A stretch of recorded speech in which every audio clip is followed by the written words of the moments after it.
हमारे बीच में आइएगा और शक्ति जिला की बातों का प्रकाश करेंगे। संक्षिप्त बातों में 2 से 3 मिनट में अपनी बातों को रखते हुए हम आगे बढ़ेंगे। एक बार जोरदार ताली शक्ति जिला के बजाएंगे।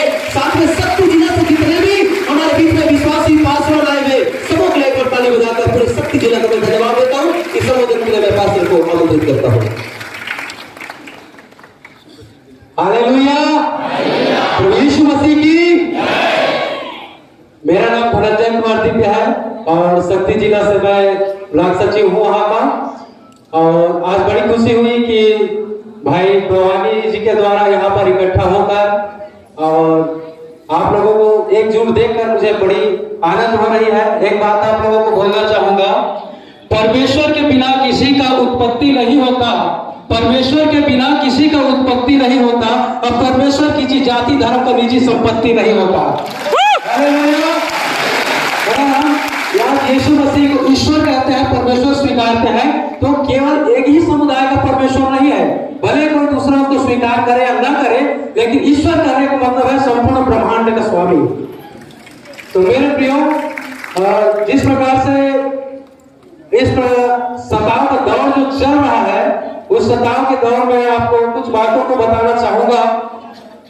हमारे शक्ति जिला में एक बड़ा प्रोग्राम आयोजन किया गया था, जिसमें कुछ दूसरे लोगों ने वहां पर दंगा होने का एक बात को कहकर मीटिंग को रद्द करवा दिया गया।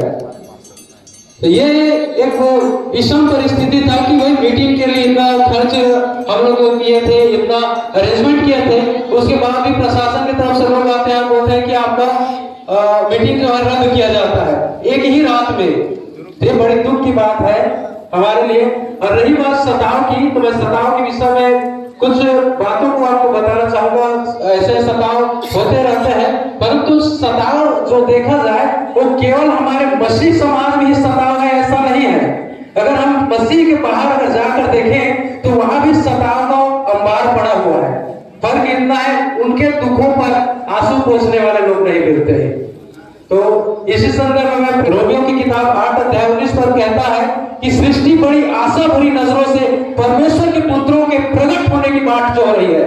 तो मेरे प्रियो, आप परमेश्वर के पुत्र पुत्री हैं और इस संकट के समय में आपका पूरे मसीह समाज का बाट, अन्य समाज और पीड़ित समाज बाट जो हो रहा है, ये अवसर है आपको आगे आने का, ये दिखाने का कि हम परमेश्वर के संतान हैं, हमारी आवश्यकता इस संसार को है। आमीन। और हम पर ये आरोप लगाए जा रहे हैं धर्मांतरण मतांतरण की। तो मैं 2 मिनट और लेना चाहूंगा सर। कुछ इतिहास के पन्नों में मैं जाना चाहूंगा। जिस शख्सियत का तस्वीर यहाँ पर छपा गया है, डॉक्टर भीमराव अम्बेडकर जी का, तो 2 मार्च 1930 की बात करना चाहूंगा।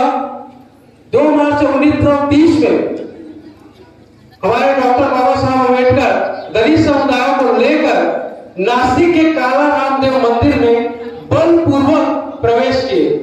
उस समय तक किसी भी एसटी, एससी और ओबीसी को मंदिर में जाने का अधिकार नहीं था, दर्शन करने का अधिकार नहीं था। लेकिन वहां पर बलपूर्वक जाने की आवश्यकता क्यों?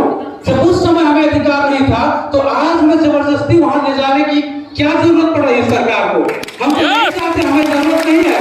हम जिस ईश्वर को चाहते हैं हम उसकी शरण में जाएंगे। हमें ऐसे ईश्वर की आवश्यकता नहीं है जो हमारी दर्द को ना सुने।